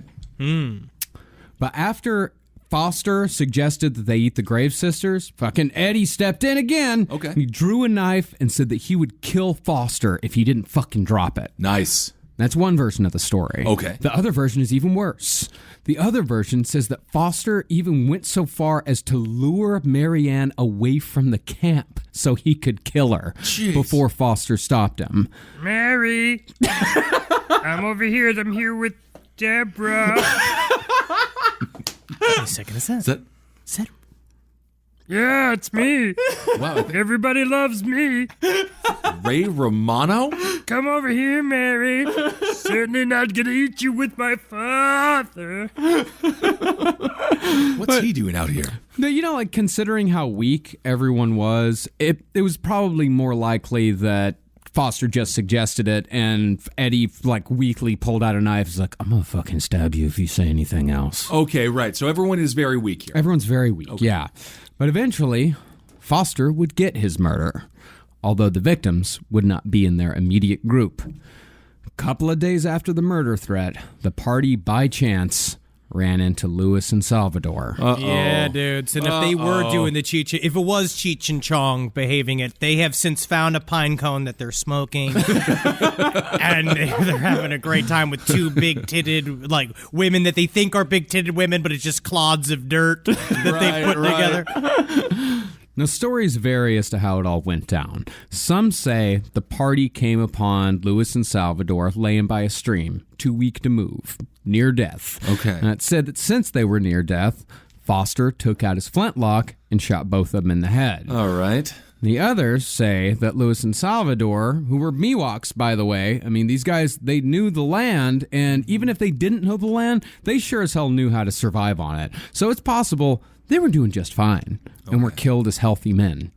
Either way, Foster murdered them, and that night, they all dined on their organs. Oh, goodness. Ironically, though, it was actually a Native American tribe who saved the Forlorn Hope. Of course. Of course it was. Yeah, it's like they show up with Alfred Packer. Yeah, they fucking killed Louis and Salvador. They immediately butchered them up, and they were cooking them and eating them immediately. And then they wandered into the camp of the Mayudu tribe with their bodies of the Miwoks, who were their allies, in their backpacks while they're being taken care of. Yeah. Jeez. Yeah. 2 days after they killed Nate, Louis, and Salvador, they just wandered into the camp. It seems like they never really... Did they ever have to eat people? Yes. Okay, they did. Because at this point, it seems like they're always like 2 days away from food, getting a deer, or going and finding a tribe. No, they did. They needed some sustenance if they were going to survive. Because, remember, they're in the extreme cold. Their calories are getting burned very quickly. Right. And also, these people, the amount of physical energy that they're exerting, like, it's not hiking. They're climbing mountains. Right. Like, they're climbing up straight cliff faces. Jeez. They're going down. They're walking through craggy rocks. Like, this is not, it's not point A to point B. It's point A to point C to point E. Like, there is no straight line here. These people are doing horrific work. You know what I'm going to say? They could use a chocolate mint Cliff Bar, which are really, really tasty, and I don't even live an adventurous lifestyle. Yeah, Yes. and when they got to the camp, they were in such bad shape that the children freaked out and cried when they saw them. That's not good. They showed up because the way they would describe is that their ways they spent their nights were just like they would sleep and you just hear like screaming from hunger. And so when they showed up, they're like, "Food, forget us." Wow. They were fucking desert beasts. Yeah. Like Bob from Dawn of the Dead. They seem like zombies. And they did have a hunger for human flesh. Yeah, they were like zombies. And they're all gaunt. They look like walking bloody skeletons. Wow. And so the tribe brought them in, fed them a paste of acorns, and they all slept in warmth for the first time in months with the flesh of 2 Miwoks still stored in their packs. Good Lord. They probably didn't tell the tribe that they had just eaten 2 Miwoks. I would hope not. They probably didn't tell. It probably wouldn't have been a bad idea to tell them. I think so. You want to keep the human chest in your backpack close to your chest. You want to, that's a secret. But it wasn't over yet. The next day, they set off towards Johnson's Ranch. Johnson's Ranch, that's where they were going in the first place. Okay. Johnson's Ranch was the first settlement once you got out of the Sierra Nevadas. And as soon as they set out, just a fucking torrential downpour. Could have done without that. They were shoeless and bleeding, and in some cases, pretty much naked. They stopped every 100 yards or so to rest, but after 2 miles, 6 of them just couldn't go on. These people, it had been a 6-week-long, 70-mile journey through the mountains in the middle of winter, and their bodies just gave out. They have to be, they must freeze, right, with all the water? The only one to make it to the cabin at Johnson's Ranch was William Eddy. Yeah, he's got it again. Yeah, dude. They really do. You mentioned Unit 731. You mentioned Unit 731, and there was that scene where they froze the woman's arm and smashed it with a hammer. Yeah. They must have felt very similar to that woman. I'm sure they were not comfortable. Wow. So William Eddy, after being laid down in a bed, he told them that 6 others were near death down the road. Eddy's greatest source of pain was the other salvation, because the ranchers followed William Eddy's bloody footprints back to the rest of them. Wow. Yeah, dude. He was just leaking a map. Oof. And out of the 17 that had originally set out from the Donner camp a month and a half before, 7 made it there alive. Oh. But now that people knew dozens were trapped without food over the mountains, the rescue operations began. Hey, all right. But guess what, man? This was supposed to take 6 days. This whole thing was supposed to take 6 days. They were gone for a month and a half. Good. So those motherfuckers were just sitting there and had no clue what was happening. And they also had no clue what they were going to see when they arrived at this fucking camp. Right. Because back at Truckee Lake, the horror was just beginning. In the time it took for the Forlorn Hope to reach Johnson's Ranch, people had begun dying back at the original camp. The single men who only had mice and strips of buffalo hide for sustenance were all dead, except for one. And Jacob Donner, George Donner's brother, had also died because he'd pretty much just given up from the moment it all started. I see. Well, they said that was really sad, was that he just went and he just laid down. When he was, it's interesting about this story, too, is that you see what this kind of situation brings out in people. Because Franklin Graves had made him a fucking hero. And it made him go do what he could to save his family and change shit for everyone. But Jacob Donner, not saying that it was bad. I'm not blaming him for anything. But he was already so sick that when he got there, he just died. Yeah. And they talk Interesting. about this all the time. There's a decision that you make at some point. And a lot of times, in the book, they brings up a good, like, people can die on the inside first. Yeah. And then Right. that's it. Kind of like Johnny Depp in the not well-known film, but wonderful film, Dead Man. If you get a chance to Very watch good that. movie. Very good movie. Yeah. Now, Margaret Reed, who had lost everything when her husband was banished from camp, this is James Reed's wife, she fed her children boiled ox hides, and eventually she could only feed them the discarded bones from oxen the others had eaten. Ooh. Well, essentially, it'll do a thing again that I'll do. You can boil bones down to the point where you can just bite them and eat them. Sure. Then you get the marrow, I guess. Yeah. By February, 14 of them were dead. But at the same time, the first of 4 rescue missions had set off from Johnson's ranch, calling themselves the First Relief. Well, it sounds like Kenny Rogers Band. First poop of the day. That's what it sounds like. Yeah, first poop of the day. What I do miss is groups of guys giving themselves a name. I love it. Yeah. Because I wonder if that starts first. Yeah, we're putting together the first. You want to join the First Relief, boy? Can we be the How About It Boys? I want us to be a mountain boys. We're the mountain boys having fun out in the mountain. Oh, yeah, and the First Relief, they were a ragtag group of do-gooders and mercenaries. I love it. And, of course, it's Farm Aid followed, and Willie Nelson performed. So. Yeah, there was Jotham Curtis, Septimus Mootry, and a German known only as Greasy Jim. I never wash my hair because there's no reason to. Why let anybody hold me? It's too easy to fall in love these days. I prefer to be single. Greasy as a bar of soap. Never touch. They were all paid the kingly sum of $3 a day. And they arrived 2 weeks after setting out. So even they doubled the trip time. They knew it would take 2 weeks. They knew it would take 2 weeks. Okay. Well, they were reasonable, and they did run across some. They ran across some troubles, but compared to everything else, these were all guys who knew what they were doing. Right. Okay. They knew how long it was going to take them to get there. They knew what they were doing, and they got there 2 weeks later. And when they arrived on February 18th, they discovered the camp was under almost 20 feet of snow. Wow. It was so deep that when a person had died in a cabin, the survivors had to dig inclines in the snow from the door to drag them out. And because of that, corpses just scattered the camp. This to me is the most thing like a horror movie. A part of that where this starts is that they come over the ridge and they're expecting to see fires going. They're expecting to see people kind of like whatever tent because they don't really know. And they walk in and it's just dead bodies everywhere. And you can see almost nothing because they were essentially completely covered in snow. Mm-hmm. Yeah, and the guy he came and he was like, this can't be where the camp is, because they went exactly that's where they told him it would be. Right. And he just was like, hello, and one frail woman crawled up from the snow, and she was like, I think what she said was, "Are you men from California or from heaven?" Yeah, Wow. Trick question. California is heaven. Tell me about it. I love it. 70 degrees and sunny.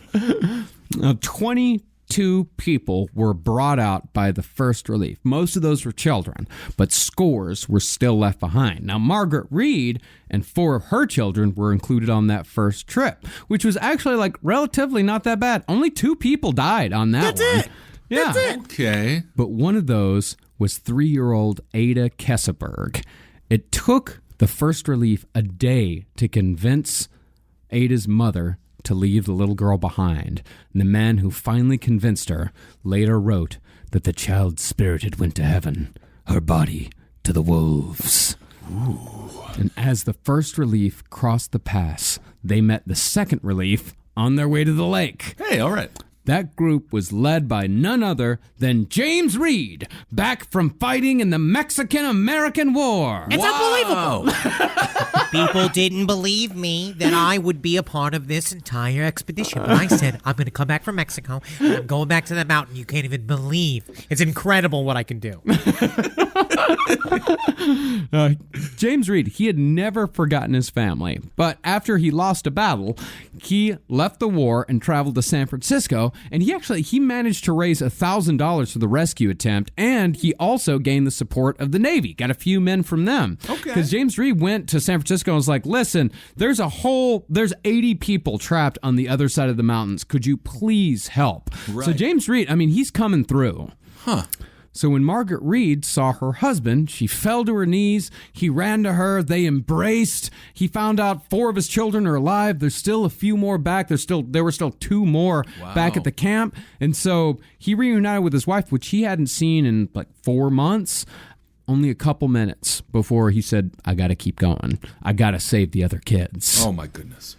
But once Reed arrived, he'd found that cannibalism had already begun. He did it again! Oh, my gosh. Is that when the cannibalism started? The cannibalism... Okay, that's when the cannibalism started. Again. Yeah, he did it again! This time at the Donner camp. I love it!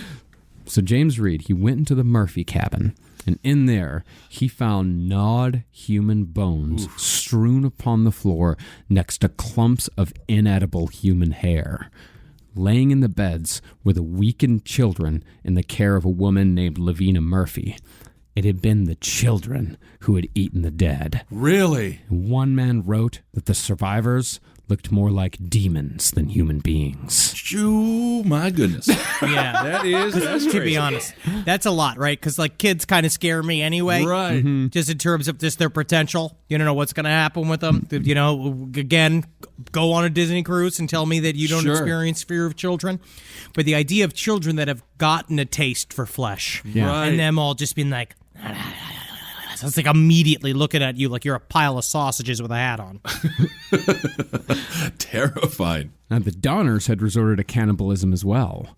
Their children had eaten the corpse of Jacob Donner, and George reportedly wept as he watched his children eat the flesh of his only sibling. Wow. The second relief brought out 17 from that whole scene, 3 adults and 14 children. Theirs was possibly the most harrowing journey of all. Although there was no way they could have known, their fate rested in where they decided to pitch camp on just one night.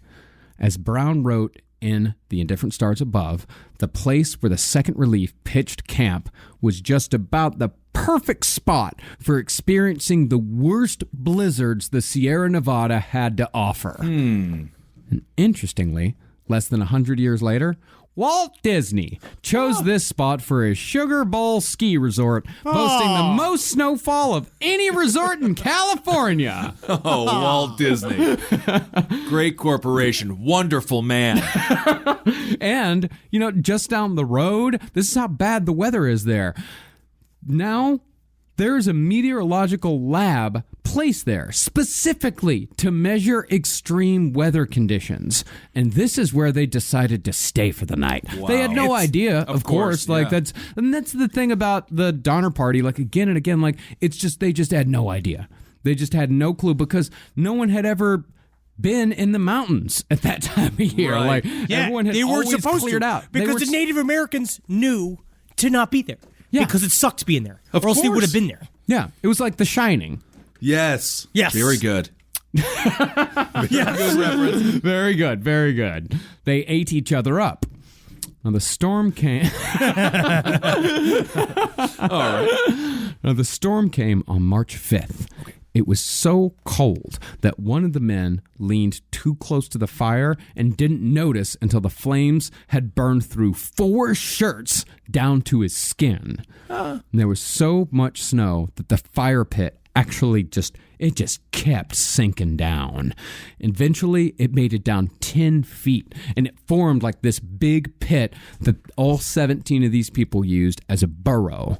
And of course, They soon ran out of food. Right. And Elizabeth Graves, another Graves, was the first to die, leaving behind a young child. Uh-oh. Now that I think about it, it really was the Graves family that got the raw deal. Really? They really did.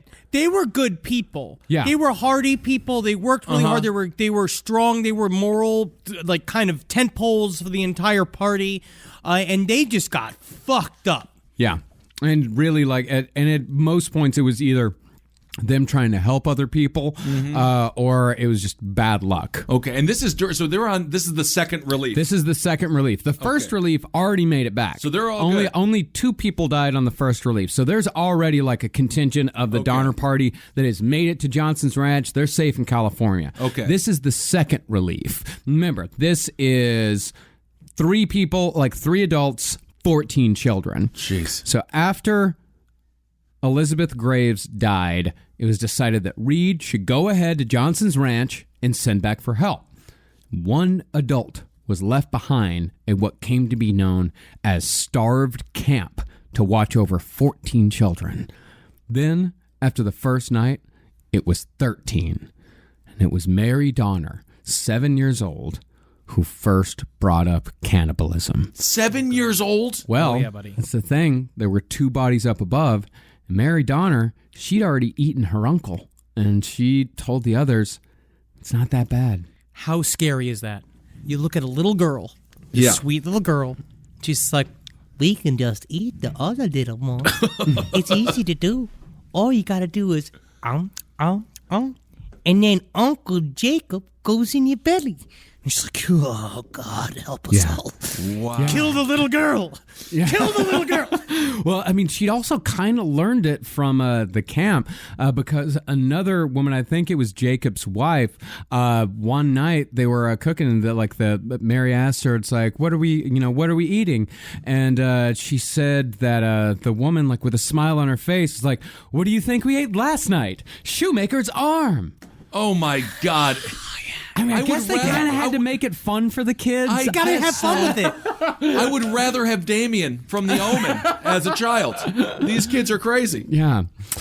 Now, by the time the rescuers returned, the children had stripped Elizabeth Graves' bones of the majority of the flesh, eating the heart, the liver, and the breasts. They had eaten the kid who died as well. That was Isaac Donner. Nancy Graves, another Graves. Although she didn't know it at the time, she'd eaten her own mother. Jeez.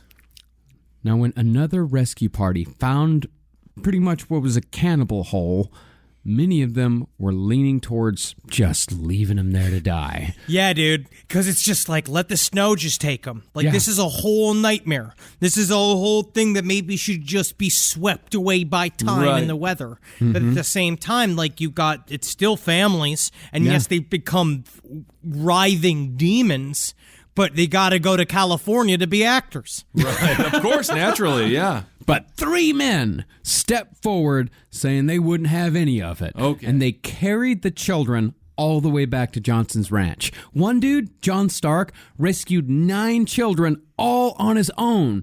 He would carry a kid a few steps and then go back for the next one, and then carry her a few steps, and then go back for the next one, and the next one, for miles upon miles. This guy deserves a statue. For some reason, I just feel like every time he grabbed a child, it's like when you try to pet a chihuahua that's not yours. I'm trying to help you. And John Stark's family went on to carry the Knicks in the same exact way. Well, love John Starks. Meanwhile, things were getting even more grim at Truckee Lake. Louis Kesselberg, who up till this point was no more than like just a background character with an injured foot, was slowly becoming one of the story's main villains. I feel like it's got something to do with the foot. Because early on, so like when they arrived at Truckee Lake, Louis Kesselberg was a guy that he couldn't do very much because he stepped on a sharp branch. Which is off. I mean, like, you like think about this shit. I just feel like out of all the suffering going on, though, he's like, guys, I did step on a sharp branch. Yeah, so this is a bit of an inconvenience for me. This is my right foot, which is my favorite foot. But I think there's a part of it that fed into this insanity because he was really useless early on. So I think he sat and watched and became more and more demented as the weeks went. Maybe an infection. Infections can make you a little nutty too. Maybe. Okay. So one night, Louis Kesselberg took 1-year-old George Foster into his bed. Uh-oh. By the morning, little Foster was dead. We don't know if the kid died of natural causes or if Louis Kesselberg just smothered him. But either way, Kesselberg took the body from his bed and hung it on a peg on the wall like it was little more than a suckling pig. And soon after, George Foster's father arrived with the third relief, and when he discovered that Kesselberg had eaten his infant son, he almost killed him, but decided instead that he'd had enough of murder. You think you've had your fill of murder, Mr. Foster? Yeah, he told him if I see you in California, I'll kill you, but I ain't gonna do it here. Wow. And consequently, George Foster left Kesselberg there to be rescued by the fourth and last party, led by a quote-unquote flamboyant mountain man named William Le Gros Fallon. I love him. They call me gross, but that's only because of the way I dress. Let's go, boys. Up over that mountain. A tippity-tap. I love this guy. The fourth relief left on April 13th, 11 months after the Donners and the Reeds had left Independence, Missouri. That's great. The third relief had taken the majority back, and only 4 remained. Lavina Murphy, who had watched over the cannibal cabin, Kesselberg the Ghoul, and the last 2 Donners, Tamsin and George. All right. Because George, he'd never recovered from that cut, but he had survived the entire time. And Tamsin, she had completely refused to leave him at every turn.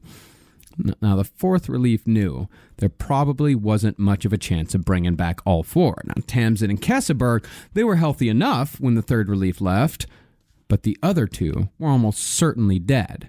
What the fourth relief was actually after was loot. Oh. Yeah, because there was a lot of shit. Like, these people had brought a lot of stuff. They brought gold, they brought silver, they brought fabrics. Like, we didn't talk about this. But the Graves family had their entire family fortune buried in, built inside of their wagon. They had thousands of dollars of silver, stuck in their stuff, and they knew that we'll go. And essentially, the deal is that you get to keep some of the shit, and you get to bring back whoever's left. The 4 of the ghoulish members that are left, the most evil and demented and sick and broken, you just have to go bring those back. And the gross was just like, this is not the creepiest thing I've brought back to my apartment. They're like, you go get him. Well, once the fourth relief got to the camp, what they found was most likely a murder scene. Although, it must be said that there's some debate as to the veracity of the flamboyant mountain man's account. Okay. He said when they arrived, there was no one to be seen, but the camp itself was strewn with mutilated arms, legs, skulls, and limbless torsos. One of the guys who had been there, I think his name was Reason Tucker, he said that he'd been there on the second relief, and there had definitely been bodies there when he'd left, but then that had at least been whole. It was kind of like a battlefield scene. This was closer to a slaughterhouse. That was at the lake. When they went to Alder Creek, where the Donner camp was, it got even worse. They said when they got to George Donner's tent, they didn't find George Donner. They just found his head. Oh my God! It had been split open, and the insides had been scooped out, and the brains were in a nearby kettle, simmering. Oof. And Kesselberg was the culprit. This guy. Oh, it's me again. I do it again. They call me the chef. What can you do? And when the fourth relief finally found Kesselberg, he was not shy in any way about saying that he was the last survivor and that he'd ate all the rest of them, but he also made sure to say that Tamsin Donner's flesh was the best he'd ever tasted. Oh, well, that's good. I don't. Good. Yeah, that's Oh, okay. tell me, you better Yelp it. But Good Lord. he denied murder. And Kesselberg said that Tamsin had died pretty soon after George. Supposedly, after George's death, Tamsin tried to leave because she said, I got nothing here left for me. Like, I'm going to go find my kids. I have to go see my kids. I don't care. I'm going to go. But what Kesselberg said was that she didn't get very far before she fell into a creek. She got wet. She caught a chill and died that very night. And Kesselberg claimed that her last wish was that he should take the last of the Donner silver to their children in California. Of course it was. Yeah, Absolutely, definitely. All of this is true. The Indifferent Stars Above, if Jeffrey Dahmer would have just read this book, his defense could have been like, Judge, I was hungry. You have to understand, I was... You don't even understand where I was at. I was doing intermittent fasting. You can only eat 10 hours a day on that. Now, the fourth relief, of course, they didn't believe a goddamn word of it. Right. Kesselberg, he did have some money in his pockets, but the group knew that wasn't all of it because they had an accounting of what was there. So they tied a noose around Kesselberg's neck and choked him till he gave up the goods. He showed him where he'd buried the rest of the silver, and after the men were paid, they were on their way, with Kesselberg following behind. And Louis Kesselberg, who ate more human flesh than anyone else during the winter of 1846-1847, was the last survivor of the Donner Party camp. He died a free man decades later, known till his dying day as Kesselberg the Cannibal. It is definitely a sketch. Like, to me, this is a sketch where it's like the guy that goes up, because it's closer to, because we rewatched Cannibal the musical this week. It's great. It's really funny. It really holds up. But it's the same bit where it's like the guy goes up with 6 people, and he's just all fat, coming back, being like, I don't know what happened to those guys. Some kind of accident. I'm not real sure. Yeah. Where it's like, Gesberg just kind of, he got to see the abyss. Because there's a part of me that, like, I'm not jealous in any way, shape, or form. But there's like a thing where you look at it and the idea of like... Strange that you had to put that caveat in there. Does lead me to believe you are slightly jealous, because I wasn't thinking you would be, but then you did say you're not, so... It's something about being able to just give a little gander into the abyss of pure insanity and see what it's like to kind of get into it, kind of rub your hands all over it and really get it up to your fucking eyebrows, get in your hair. It's not a Ren Fair. It's not a... This isn't a Comic-Con. I'm just saying, it must be interesting to be able to go all the way to those depths and then just like be in California, and now you're just a guy going to the store, and now you're just living this life, and you're doing your day to day, but you fucking ate a child 6 months ago. What do you mean my Ralph's card isn't valid? I can't. What do you mean? That's so crazy. So did they interview? Because I would love to hear what this guy had to say. He denied it all. He said, no, I didn't do it. He's like, preposterous to think that I would ever do anything he's like burping up a nipple or something. Out of the original party of the Donners and the Reeds, all 5 of George Donner's children survived. Oh. Jacob Donner's family would not be so lucky. Out of all of them, Jacob Donner, his wife, all the kids, only 3 out of the 9 survived. The Reeds, however, despite losing everything when James was banished, didn't lose a single one. That's incredible. Thanks to the resourcefulness of their mother. Winners win. Yeah. And the Breens, they didn't lose any either. Although I would say they owed their greatest share of gratitude to John Stark. Okay. In fact, that's what the mother said. She says, I have no one to thank but God, Stark, and the Virgin Mary. Oh, look at that. And 2 of them did nothing. Technically, 2 of them fucked up everything else. If that's what you fucking believe in. They sent the snow. They did all the bullshit. Now, as far as the rest of them went, the rest of the Donner Party survivors, a lot of them, they lived full lives. They were quite successful. Horrible PTSD. Oh, I'm sure. Naturally. Yeah, like, was it Nancy Graves? If you even mentioned the Donner Party, she would immediately think about eating her own mother, and she would burst into tears. Another of the Graves sisters, she couldn't cry anymore. after she got rescued. She said, what was the quote? I think it was something like, if I could forget what had happened, I might be able to cry again. But since I cannot, I cannot. There was another one, like there was one other woman that one of the Reeds said that she couldn't have Christmas dinner without thinking about the Christmas that they had on Donner Lake. Right. Because after the Donners were rescued, it was no longer Truckee Lake.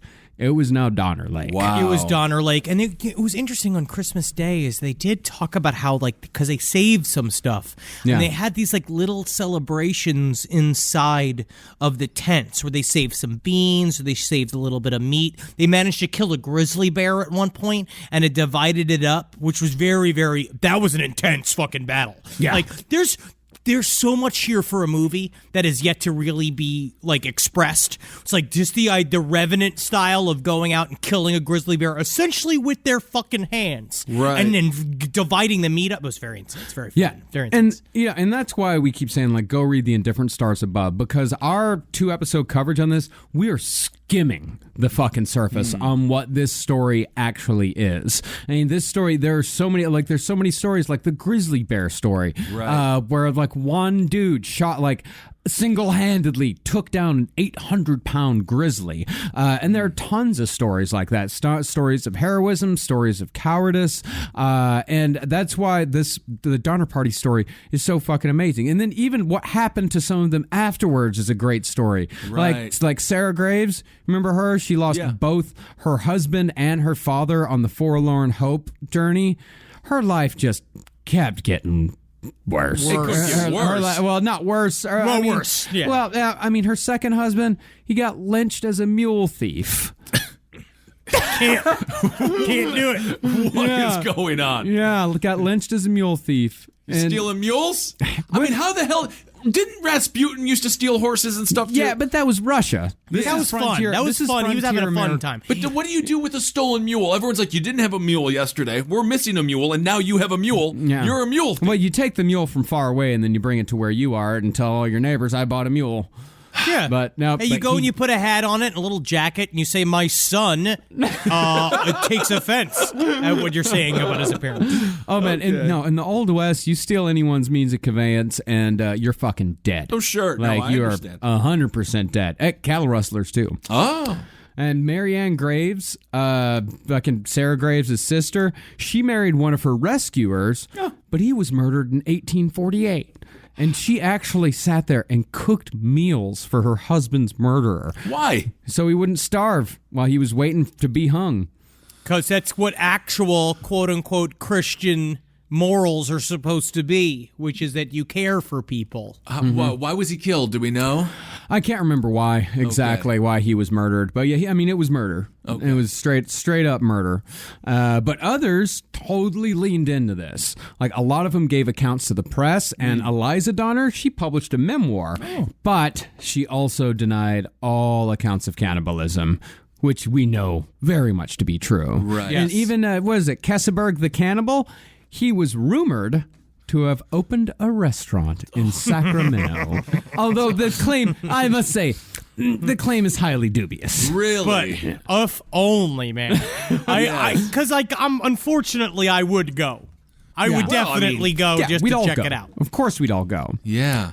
And so the saga of the Donner Party comes to a close. And if there's any lesson to be learned from taking a shortcut you've never seen, touted by a man you've never met, it's this. Do you want it done fast, or do you want it done right? Thanks, Dad. Thanks, Dad. I kind of want it done fast. You know, it's not bad if it's slightly wrong. This was like way wrong, and it was longer. So that's. But that's the thing. They tried doing it fast, and because they tried doing it fast, they fucked up. You got to take your time. You got to put in the work, and then eventually it's gonna pay off. I feel like you would really like basketball when Jerry West was the star. Nice fundamentals. Fundamentals. Fundamentals. I love the way that white people teach basketball. Honestly, guys, this story is so fucked. It's so like you get to the end of it and you're just like, I am hungry. I'm also, when I was watching it, No, actually, I'm not going to say that. I'm not going to say that at all. Neither one of us, at no point when I was researching it, did I think I was like, ooh, cheeseburger time. You are like when Donald Trump goes overseas to meet with a dictator, and he's like, I could go for a parade. We could kill some drug dealers. Every time we research, you guys do all the research on this, you just come away and be like, I get it.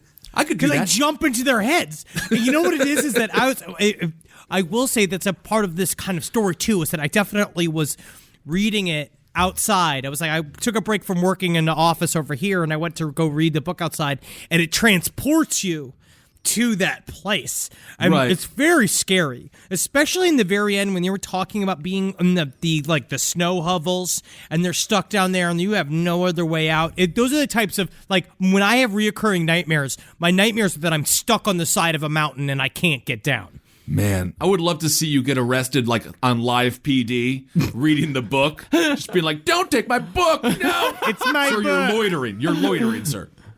Wow, awesome. Well, that is totally crazy. That's insane, right? I'm surprised. I didn't realize how many people actually survived. Yeah, half of them. Yeah. Which is really impressive considering they didn't have shoes in the middle of the frickin' winter in the mountains. I mean, it was just the amount of suffering that these people went through cannot be understated. I understand. Again, I wore a very light jacket. I walked all the way to Hollywood Video, and it was 7 degrees, and it was very cold. I will say there is a part of this that it's kind of uplifting in a way. There is. We can survive a lot. Yeah. Humans are actually not that frail. Like, we can pull through and do shit. You just have to want something. You have to want to survive. You have to have something to live for. And they all had that. The frontier people were filled with dreams. Yeah, no, absolutely. It doesn't happen today. No. In today's America, no one survives this. We're not capable. Yeah, even the preppers, I think, would probably. It's like, no, the preppers. The preppers is like, oh, you're going to survive without your tactical bath? Try. Yes, exactly. The preppers they love freeze-dried foods. Mm-hmm. They're eating like kings in there. I've seen extreme preppers. All right, well, let's wrap it up here. Thanks so much for giving to our Patreon. Henrietta had a great interview this week with Caitlin Doty. She is she runs a what's the name of her the name of her book is Smoke Gets in Your Eyes, and basically she runs a mortuary, and we talk a lot about death and mortuary science, and it's quite fascinating. I hear that book is fucking great. Yeah, she was awesome. It's really great. It's a very good, it's a fun read, and you learn a lot about funerals. Yes, and of course you can find all of us on social media and things like that. What do we have? Do we want to announce anything? Do we have anything to announce? Not quite. We're coming to DC. Go check out. We're coming to DC in November for the Death Becomes Us Festival. Google for that, or use Bing. That's what I'm using now. I'm off of Google. I'm using Bing. You still have a Gmail don't use address. fucking Bing. Oh well. And we're going to be announcing a big tour here coming up soon. We're going to be returning. We're going to be returning to a place we've been before. Bigger tour. Everything might be bigger. I'm very excited for this. I'm excited to hit the road. Yes. I miss my boys. Follow us on Twitter or whatever the fuck it is you want. I guess at LP on the left for all that shish. All right, everyone, hail yourselves. Hail Satan. Elgin. Hail me. Magustalations, don't eat a child's brain. Try not. Don't do it. The map is not the territory. Remember that always. Hey, podcast listeners. Mr. Ballin here to let you know we are now publishing 4 times a week on my podcast, Mr. Ballin Podcast, Strange, Dark, and Mysterious Stories. That's right. You'll be getting 4 new episodes a week covering unbelievable mysteries, chilling true crime, and stories so strange they sound made up. But they aren't. They're all true. Don't miss an episode. Listen to and follow Mr. Ballin Podcast, Strange, Dark, and Mysterious Stories wherever you get your podcasts or on YouTube. This episode is brought to you by Opill, the first over-the-counter daily birth control pill available in the U.S. Opill is FDA approved, full prescription strength, and estrogen-free. Plus, there's no prescription needed. Finally, the days of needing a prescription for birth control are over. Opill is available online and at most major retailers. Take control of your health and reproductive journey with Opill. Birth control in your control. Use code BIRTHCONTROL for 25% off your first month of Opill at Opill.com.